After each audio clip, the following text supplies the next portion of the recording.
ग्रॉफ Switzerland की company है। Headquarters Lausanne में है और ये बादशाहों, शहजादों और मलकाओं के लिए हीरों और जवाहरात के स्पेशल प्रोडक्ट्स बनाती है।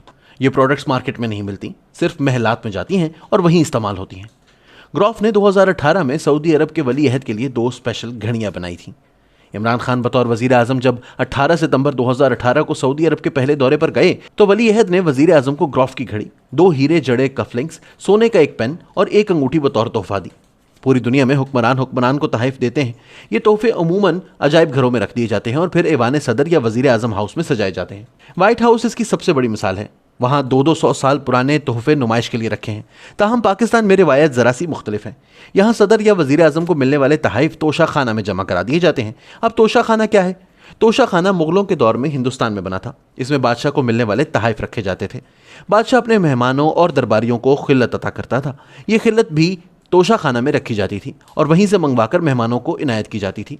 तोशा खाना मुगलों से ईस्ट इंडिया कंपनी में आया, फिर वायसरॉय के पास आया और क़याम पाकिस्तान के बाद हुकूमत पाकिस्तान के पास आ गया। ईस्ट इंडिया कंपनी और बरतानवी दौर में सरकारी तोहफे को सरकारी मलकियत समझा जाता था और कोई अहलकार इन्हें ज़ाती तौर पर इस्तेमाल नहीं कर सकता था।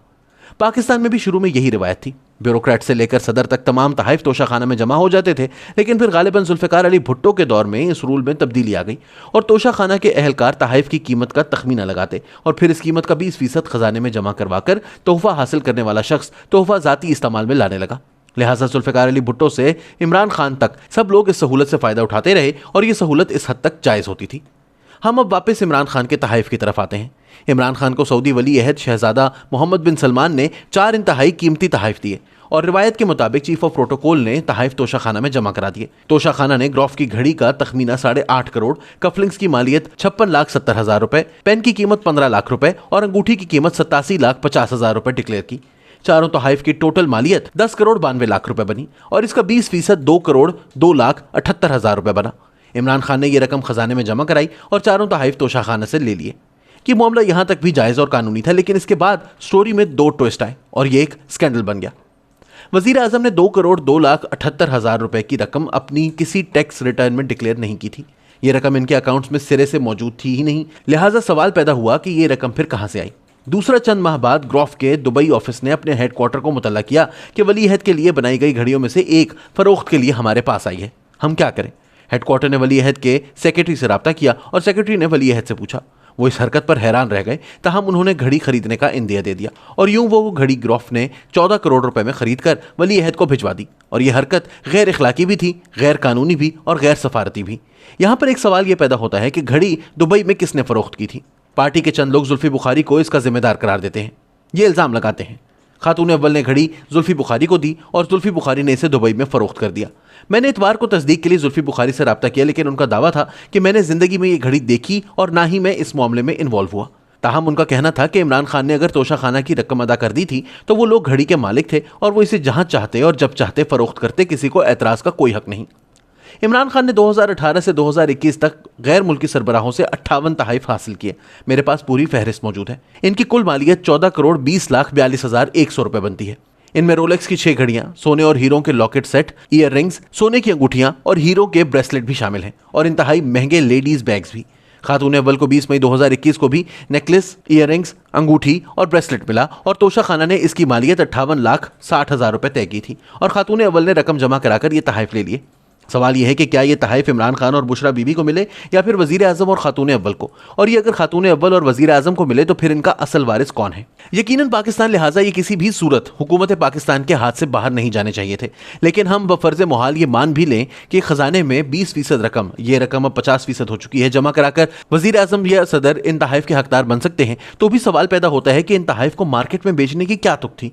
ये हरकतें यकीनन सफारती ताल्लुकात की खराबी का बाइस बनती हैं और शायद ये वो बात थी जिसकी वजह से हमारे वजीर आजम इमरान खान 21 सितंबर 2019 को सऊदी शाही जहाज पर अमेरिका के दौरे पर गए, लेकिन रॉयल फैमिली ने वापसी से पहले अपना जहाज वापस मंगवा लिया और वजीर आजम कमर्शियल फ्लाइट से पाकिस्तान तशरीफ लाए। क्या ये दुनिया की पहली इस्लामिक न्यूक्लियर पावर के शायान शान था और क्या ये वो वकार है जिसकी बहाली के हम दावे कर रहे हैं? इमरान खान इस वक्त इंपोर्टेड हुकूमत के खिलाफ सड़कों पर जिहाद कर रहे हैं, ये बेशक करें, लेकिन सवाल ये पैदा होता है, ये गवर्नमेंट अगर इंपोर्टेड है भी तो इसने आते ही कुछ ना कुछ करना शुरू कर दिया है। 5 दिन में इस्लामाबाद एयरपोर्ट तक मेट्रो बस शुरू हो गई है और ये मंसूबा 4 साल से बंद पड़ा था। इस पर 15-16 अरब रुपए खर्च हुए थे, मगर पिछली हुकूमत बस नहीं चला सकी। आप अगर कौमी हुकूमत थे तो आप कम अज कम ये तो कर देते। ये हुकूमत डॉलर को भी 8-9 रुपए नीचे ले आई और इसने शदीद मालियाती दबाव के बावजूद पेट्रोल की कीमतें भी बढ़ाने से इनकार कर दिया और ये अब दियामिर भाषा और सीपेक की रफ्तार भी बढ़ा रही है और कराची के बंद मंसूबे भी शुरू कर रही है। इमरान खान को इन कामों से किसने रोका था? ये काम भी तो किसी ने करने थे। मैं दिल से समझता हूं पंजाब में हमजा शहबाज को वजीर आला नहीं होना चाहिए था। वफाक में वालिद और मुल्क के सबसे बड़े सूबे में बेटा, इसकी कोई जस्टिफिकेशन नहीं और ये वो सियासी गलती है जिसका जवाब इस हुकूमत को रोज देना पड़ेगा। लेकिन इसके बावजूद मेरे जहन में ये सवाल भी पैदा होता है कि हमजा शहबाज को कितना ही गलत और गैर सियासी फैसला क्यों ना हो, लेकिन ये कम अज कम उस्मान बुज़दार से तो बेहतर ही होगा। पूरी दुनिया इमरान खान को समझाती रही, लेकिन ये उस्मान बुज़दार से ही तरक्की की उम्मीद लगाए बैठे रहे। उस्मान बुज़दार ने पाकिस्तानी तारीख में सबसे ज्यादा हेलीकॉप्टर इस्तेमाल किया, लेकिन 3.5 बरसों में सूबे का बेड़ा गर्क कर दिया। बुज़दार के बाद हमजा शहबाज इंतहाई गैर सियासी फैसले के बावजूद उस्मान बुज़दार से बेहतर साबित होंगे और पंजाब के अवाम की सांस में सांस आएगी। इमरान खान अगर आज से 3 साल पहले परवेज़ इलाही को वज़ीर आला बना देते या अलीम खान का मौका दे देते तो ये आज जलसों में इंपोर्टेड हुकूमत के ताने ना दे रहे होते या आज भी वज़ीर आज़म होते। लेकिन शायद ये इस जहनी कैफियत में चले गए थे जिसमें इंसान खुद को हर हाल में ठीक और दूसरों को गलत समझता है। कायदे आज़म के बाद इमरान खान दूसरे लीडर थे जिन्हें अवाम और एस्टेब्लिशमेंट की इतनी सपोर्ट मिली, लेकिन अफसोस उन्होंने मुल्क के साथ भी वही सलूक किया जो इन्होंने ग्रॉफ की घड़ी के साथ किया था। लिहाजा आज अगर इनसे घड़ी के बारे में पूछा जाए तो ये मुस्कुराकर कहते हैं घड़ी मेरी थी, मैंने बेच दी, और मुल्क के बारे में भी इनका यही ख्याल होता है, मेरा मुल्क था। मैं इसे उस्मान बुज़दार के हवाले करता या महमूद खान के। आप पूछने वाले कौन होते हैं? आप दिल पर हाथ रखकर जवाब दीजिए कि क्या इस आर्गूमेंट का कोई जवाब हो सकता है? अगर हाँ तो ये जवाब कौन देगा? मेरा ख्याल है कौमे यूथ के अलावा इस मंतक को कोई समझ सकता है और ना बयान कर सकता है।